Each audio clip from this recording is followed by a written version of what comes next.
Hello, everyone. Welcome to Series 1, What's the Buzz?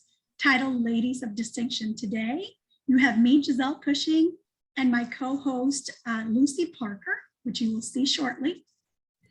We will be sharing a little bit of ourselves and our career journey. I must confess, this is our first time. Be critical, but be patient. This is our first time recording a podcast, and so we don't claim to be experts, but what we do claim is that you're going to enjoy it, and that our future series will be very interactive and very real about topics that are important to you. So let's talk about how we got here. Lucie and I worked together, and I really enjoyed the things that she can do from a marketing perspective, and we really got together and said, hey, let's collaborate and let's create a podcast with different series, like I said, that involve real challenges that we're all facing from an employer perspective, or an employer, just individuals. And so the content of today's podcast is light. It's just about ourselves. It's not about real issues. It's really just about ourselves. But our future series are going to be different. And so we want your feedback. We want to hear from you. We want to learn from you. And more importantly, we want to hear what you think different topics should be. So keep us informed. I'm going to tell you a little bit about myself really quick. Like I said, I already introduced myself. I'm Giselle. I've had over 30 years in this wonderful industry of healthcare, and I've learned so much. I have a passion for developing leaders, especially women leaders, improving the health and well-being of individuals, very important, especially now as we've seen so much, turmoil around mental health, working from home, all of these things. And then more importantly is giving back to the underserved communities in South Florida. I sit on two boards that are very special and dear to me, which, really spend the time helping and dedicated to assisting Black and Hispanic achieve economic and social equality, which is really, really important.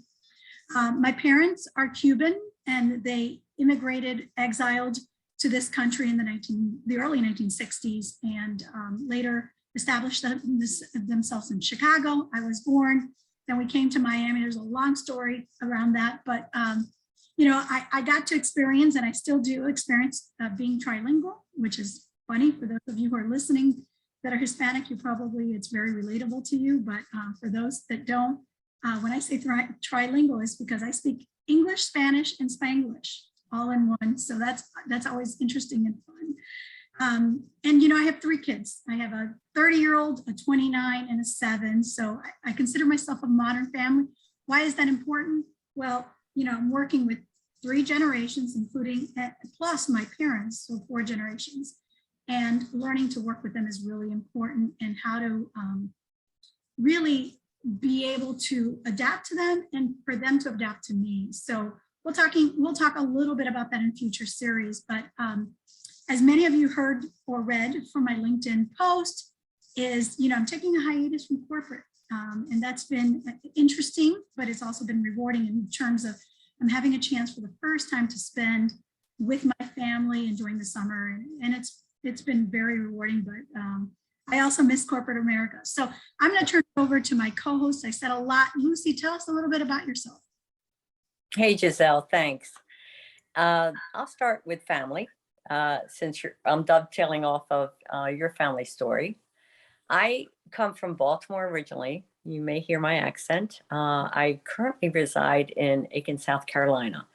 Going back to Baltimore, I grew up in a large family with 8 siblings. And so I learned how to communicate to my older brother, my younger sister, my next in the lineage of siblings. So for me, growing up that way was a lot of compromising and negotiating and just learning the differences with the first and the last. And I've applied that in my career. So that was very helpful to me. I met my husband in Baltimore 35 years ago, and he and I have 2 sons. We still have family in the DC corridor area and the Chesapeake Bay. So that kind of gives you a sense for family. My husband was an only child. I come from a family of 10. So I will share some stories with you because I'm telling you that it's about compromise, negotiating, and really trying to understand how to communicate with different people. Uh, from a career standpoint, I've really enjoyed the industries of finance, insurance, healthcare. That's how I met Giselle. Here we are today. And I've learned that those industries, while they're different, they're very similar in terms of, from a marketing viewpoint, in terms of databases, customers, how you treat them. Everybody wants to be treated well. So, long story short is, my marketing career in finance, insurance, and healthcare has always given me an advantage as it relates to really understanding the history and coming up through the ranks and applying some of those communication skills that I learned at a young age. So here we are today. And with Giselle, I really admire working women. You've had the great opportunity to, use your talents in the corporate world. And I really appreciate about you and about other women I've met over the years who have time management down pat. They really are good time management people. And I really appreciate that about them. So I don't know how you do it, but I'm sure you have some stories to share. Thanks, Lucy. It's interesting. I get that question asked all the time. How did you do it? How did you do it when you're very young? How do you do it at your age now? And I'd say, Lucy, I think that's what, makes us a lot alike is that, number one, you figure out a way, right? You can't, everyone can do it, but it takes a lot of faith. It takes a lot of grit. And I think the most important part is having a great support system, something that I've really had, and I'm very appreciative. And my husband, my children, my family supports me in my career. And so it is possible. And although we have different backgrounds and different upbringings, I think what's really neat about Lucy and I is that we're very alike in terms of our passion for helping others, for women in leadership, for just so many different things, but really just making a difference. And I think that's important. So, I'm going to talk a little bit about my career journey, and we'll try to wrap it up, of course. So I started in the healthcare arena about 30 years ago, and I was very fortunate that someone gave me an opportunity to be a temp. And for those of you who have been in the industry for a long time, temp is a common word. For those of you who have started recently, it's not something you see as much, but it's temp to perm. And I started as a receptionist. So I started on the bottom and, I was curious. I think curiosity is the word I would use. And I just had a will. And I had great leaders that supported me along the way. And I think that's important because what we see is that if you have a great leader that supports you, that's inclusive, that gives you the opportunity to grow, they will support you along the way. And I had that. And that was males and females. So I was very fortunate to have some great people around me and great leaders to support me. So Lucy, just really quick, tell us about your your career, and then just take us to kind of where you think our series will go next. Sure, thanks. So when I started out in marketing years ago, 3 decades ago, I was lucky enough to experience what a merger is, acquisition and merger. So I've worked with very large companies, and over time, everyone has been involved in mergers and acquisitions. And so with understanding industries and what's been going on in healthcare in particular, there's been so much collapsing of businesses to try to help consumers be able to help healthcare be more affordable, basically, while we don't give up any quality. So, but from a marketing standpoint, I have really enjoyed, learning direct mail to the World Wide Web to online marketing, social media, and now here I'm in a podcast with one of my mentors, I'll say, and friend, Giselle.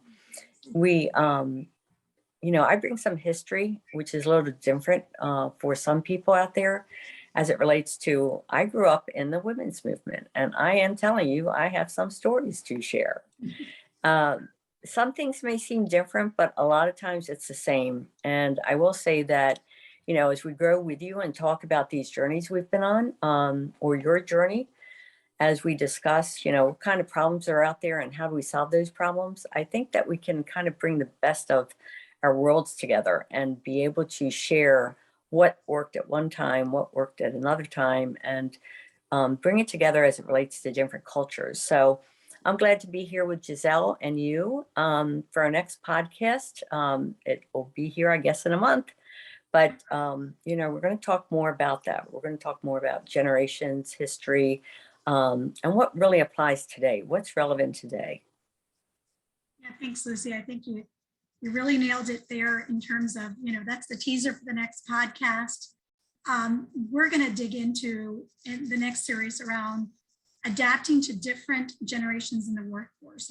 As you heard Lucy talk about the three decades, my 3 decades into this workforce, there's a lot that we've learned. And now for the first time, we're going to be in an experience where we might have 4 generations working in the workforce. So how do we adapt to that? So stay tuned. Thank you for listening to our podcast today. And we hope you've enjoyed it. And again, watch for the next series. Thank you. Have a great day. See you next time.